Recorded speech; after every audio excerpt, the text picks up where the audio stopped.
ધોરાજી પંથકના ખેડૂતોને ડુંગળીના પાકમાં કુદરતના આફતથી નુકસાની વેઠવાનો વારો આવ્યો છે। બીજી તરફ ડુંગળીના પોષણક્ષમ ભાવ ન મળતા ખેડૂતો ચિંતાતુર બન્યા છે।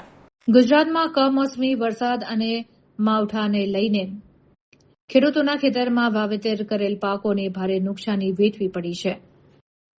તેમાં પણ પાછા પોષણક્ષમ ભાવ મળતા નથી, જેને લઈને ખેડૂતો માટે પડતા પર પાટું જેવી પરિસ્થિતિ જોવા મળી રહી છે। ધોરાજીના પંથકના ખેડૂતોની જે સારા ભાવે ડુંગળીનું વાવેતર કરવામાં આવ્યું હતું, પણ કુદરતને આ મંજૂર ન હોય તેમ કમોસમી વરસાદ અને માવઠા સતત પડતા રહ્યા અને ડુંગળીના પોષણક્ષમ ભાવ પણ નથી મળી રહ્યા। તેથી ખેડૂતોએ ડુંગળી પોતાના ખેતરમાં જ રાખી મૂક્યું હોય, પણ ફરી કમોસમી અને વાવાઝોડાને કારણે ડુંગળીના ફાલને ભારે નુકસાન પહોંચ્યું છે।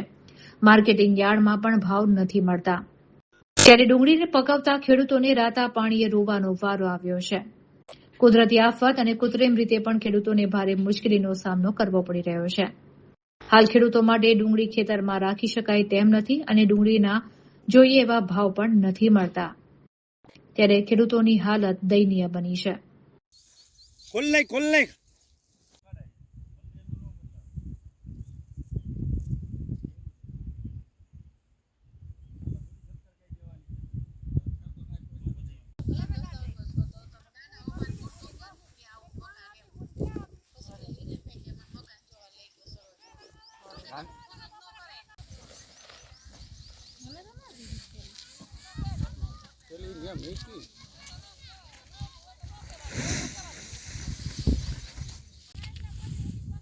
એવું કરવાનું બધા મુરિયા લઈને જાઓ ને મોદીની રાહ આવે છે। આ જેમ કઈકો થતો જાય છે, હા ટાટા બોર થતા જાય, હું કોઈ કઈ કેતી એ લઈ તો ફાકી ને હોટલ લઈ કેતરું કોઈ કઈ જવાનું નથી, એમ કહી દે આ બાપો થઈ જાય લાકડને મારવા ને એ સંતો ભાઈ એ ભાઈ હવે ભલે બક બકે તો બક બક ચાલો હું તો તમે ભગત કાકાને કહી દો તમારો ફોટો હે।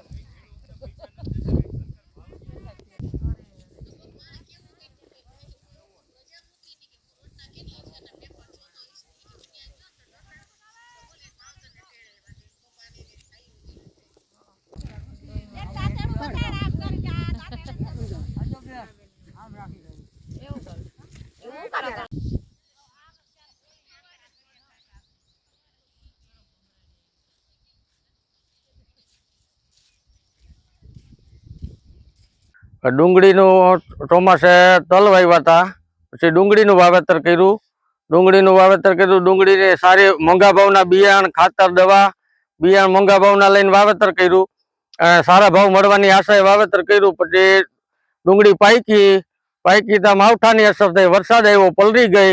અત્યારે ડુંગળી ટૂંકમાં નુકસાની જ છે। આ ડુંગળીમાં બગાડ જ એવડો બેસી ગયો છે અને ડુંગળી અત્યારે કોઈ વરસાદના હિસાબે કોઈ લેવાય નથી આવતું, પલળી ગઈ છે એટલે।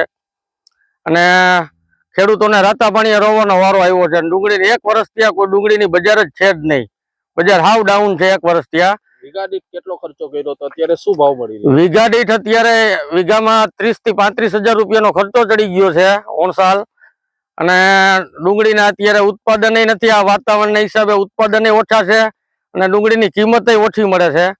ડુંગળીમાં અને વરસાદની પલટી ગઈ છે, ડુંગળીની કોઈ લેવાલી છે જ નહીં। ખેડૂતોને રાતા પાણીએ રોવાનો વારો આવ્યો છે। મજૂરીના દેવાના પ્રશ્ન એ ખર્ચા જાજા થઈ ગયા છે।